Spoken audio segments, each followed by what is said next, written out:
72వ division మన division president కంగెల రాము గారితో గడప గడప కార్యక్రమంలో మేము పాల్గొంటున్నాము. ఎక్కడికి వెళ్ళినా ఎంతో అద్భుతమైన రెస్పాన్స్ ఉంది. ఈ డివిజన్లో ప్రత్యేకంగా ఏంటంటే ఇక్కడ వేణుగోపాల్ రిక్వెస్ట్ మేరకు మన వెల్లంపల్లి శ్రీనివాస్ గారు ఈ టెంపుల్ని ఎండోవ్మెంట్స్ నుంచి తీసి యాదవ్ సంఘంకి ప్రైవేట్ చేయడం జరిగింది. దాంతోపాటు ఒక ₹1 కోటి డెవలప్మెంట్కి కూడా మన ప్రభుత్వం తరపున ఇవ్వడం జరిగింది. యాదవ్ కమ్యూనిటీ అంతా కూడా చాలా హ్యాపీగా ఉన్నారు. ఈరోజు ఈ వేణుగోపాల్ స్వామి టెంపుల్ని ఈరోజు దర్శించుకుని అలాగే గడప గడప ప్రతి ఒక్కరి దగ్గరికి వెళ్తుంటే ఎంతో సంతోషంగా ఉన్నారు. ఈరోజు ప్రతి ఒక్కరు కూడా మాకు జగన్మోహన్ రెడ్డి గారు చేసిన సంక్షేమం వల్ల ఈరోజు మాకు అందరికీ కూడా ఆయన ఒక పెద్ద దిక్కులాగా అయ్యారు. మా కుటుంబంలో ప్రతి ఒక్కరు కూడా ఆయన ఒక ఇంటి పెద్దలాగా భావిస్తున్నారని ప్రతి ఒక్కరు చెప్తున్నారు. మీరు చూసుకుంటే అలాగే జగన్మోహన్ రెడ్డి గారు మొన్న రిలీజ్ చేసిన మేనిఫెస్టోలో కూడా కొన్ని పాయింట్స్ అమ్మఒడి ఇప్పుడు ₹17,000 ఇవ్వడం జరుగుతుంది. ఏదంటే మన అక్క చెల్లెలకి వాళ్ళ పిల్లల్ని బడికి పంపించుకోవడానికి ఒక భరోసాగా ఇది ఇవ్వడం జరుగుతుంది.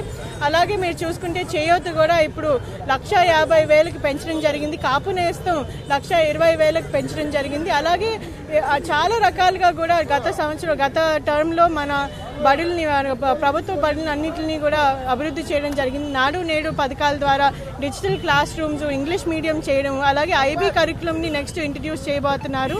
అలాగే ఏదైతే మన యువతకి స్కిల్లింగ్ అనేది చాలా ఒక పెద్ద ల్యాండ్ మార్క్గా పెట్టుకున్నారు ఇప్పుడు జగన్మోహన్ రెడ్డి గారు. స్కిల్లింగ్ హబ్స్ అలాగే స్కిల్లింగ్ కాలేజెస్ ఇవన్నీ కూడా నిర్మించడానికి ఆయన నెక్స్ట్ ప్లాన్ చేసుకుంటున్నారు. ఈ రకంగా ప్రతి ఒక్కరికి కూడా మంచి ఈ మేనిఫెస్టోలో ఏదైతే నవరత్నాలు ప్లస్ అని అంటున్నారో ప్రతి ఒక్కరికి కూడా న్యాయం చేసేలాగా జగన్మోహన్ రెడ్డి గారు ముందుకెళ్తున్నారు. అదే దిశగా మీరు చూసుకుంటే ప్రతిపక్షాలు ఈరోజు ఎంతసేపు కూడా జగన్నామ స్మరణం పలుకుతున్నారే కానీ వాళ్ళు ప్రజల కోసం ఏం చేస్తున్నారు అనేది ఎవరు కూడా చెప్పట్లేదు. వాళ్ళు ఏదైతే సూపర్ 6 అనే పేరు నవరత్నాల్ని కాపీ చేసి పెట్టారో ఈరోజు ప్రజలు ఎవరు కూడా నమ్మట్లేదు. ఎందుకంటే గతంలో ఇలాగే ఈ కూటమి మమ్మల్ని మోసం చేసింది. 14లో ఈ రకంగానే బీజేపీ ఇంకా తెలుగుదేశం పార్టీ కలిసి ఎన్నో మేనిఫెస్టోలో ఎన్నో పాయింట్స్ చెప్పారు, ఇది చేస్తాం అది చేస్తాం అని చెప్పారు, కానీ ఏది నెరవేర్చలేదు.